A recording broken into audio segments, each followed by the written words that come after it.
Hello and welcome back to our channel. So today in this video we will be discussing about how you can log in your Fairstone account. So without wasting much of our time, let's get straight into our video.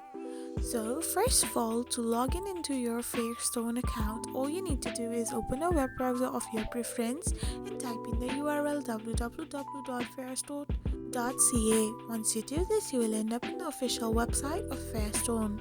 Now simply tap on account login, and there you can find whether you want to log in your personal account, your retail financing account. If you have selected any of the login pages, simply type in the username and type in your password of your account and hit the login option to get access to your account. Otherwise, you can also tap on forgot password if you have forgotten one.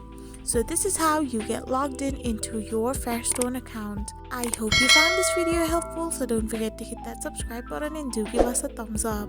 Thank you for watching.